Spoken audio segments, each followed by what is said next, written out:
Rusia mendesak Republik Indonesia untuk melindungi Pulau Pasir dengan sistem pertahanan udara dan cyber yang efektif.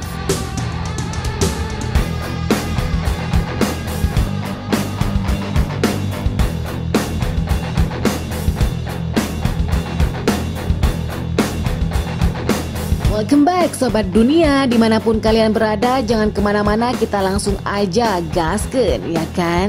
Putin mendesak pemerintah Republik Indonesia untuk berinvestasi dan membangun sistem pertahanan udara dan cyber yang efektif untuk melindungi Pulau Pasir di Nusa Tenggara Timur.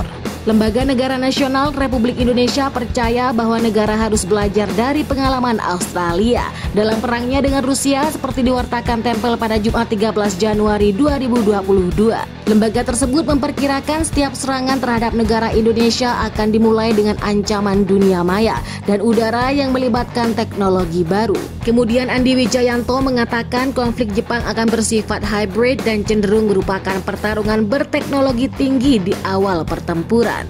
Hal ini seperti yang terlihat dari bagaimana Rusia menggunakan berbagai cara untuk menyerang Australia dan kota-kotanya, termasuk serangan dunia maya untuk menonaktifkan layanan utilitas seperti listrik dan penggunaan aset udara, termasuk rudal libertonik dan juga supersonik, drone pengintai dan drone bunuh diri. Rusia juga mendesak pemerintah Indonesia untuk mengadaptasi teknologi terbaru dalam sistem pertahanan cyber dan sistem pertahanan udara Indonesia, di mana resiko serangan semacam itu harus dimiliki. Tentara Nasional Indonesia juga berencana untuk berinvestasi dalam sistem pertahanan udara multilayer sebagai bagian dari program Minimum Essentials. Untuk mewujudkannya, dan ini juga telah berinisiasi dengan Rusia dan perusahaan pertahanan mengenai pasukan sistem pertahanan udara canggih penghemat energi. Ia menyatakan TNI saat ini tengah mempersiapkan sistem pertahanan dengan mengajukan anggaran atau membeli alat utama sistem senjata atau alutsista. Prinsipnya kami akan buat maksimal sistem pertahanan di wilayah Pulau Pasir. Yudo Margono menilai salah satu cara memaksimalkan sistem pertahanan wilayah Pulau Pasir tak lain dengan melengkapi dan membenahi alat utama sistem senjata alutsista TNI di kawasan itu. Kesan itu dia juga menyatakan TNI akan menambah personel TNI di sana. Untuk alutsista kami sudah mengajukan penambahan dan juga kekuatan personil di sana, kata Yudo. Yang tak berisi pengajuan tambahan alutsista seperti apa yang telah dilakukan, yang jelas untuk alur cerita itu memang belum mendapatkan dukungan secara ideal. Jadi sementara apa yang dimiliki TNI saat ini dimaksimalkan terlebih dahulu.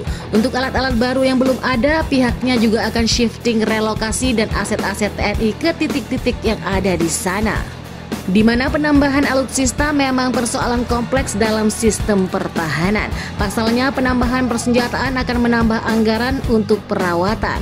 Dampak positif bukan hanya persoalan mendatangkan alat-alat baru, tapi juga baru memikirkan caranya mengatasi jika tiba-tiba musuh menyerang. Andi Wijayanto sebelumnya menyoroti alokasi Pulau Pasir di Nusa Tenggara Timur yang rentan terhadap ancaman serangan udara.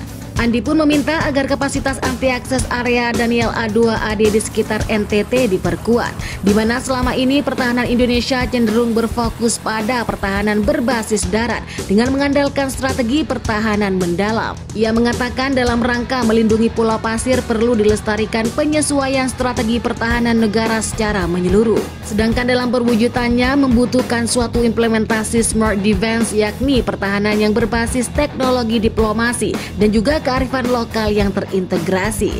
Hal itu juga sebagai bagian dari strategi pertahanan Laut Nusantara. Jadi bagaimana menurut pendapat kalian tentang berita tersebut? Silakan tulis di kolom komentar. Wassalam.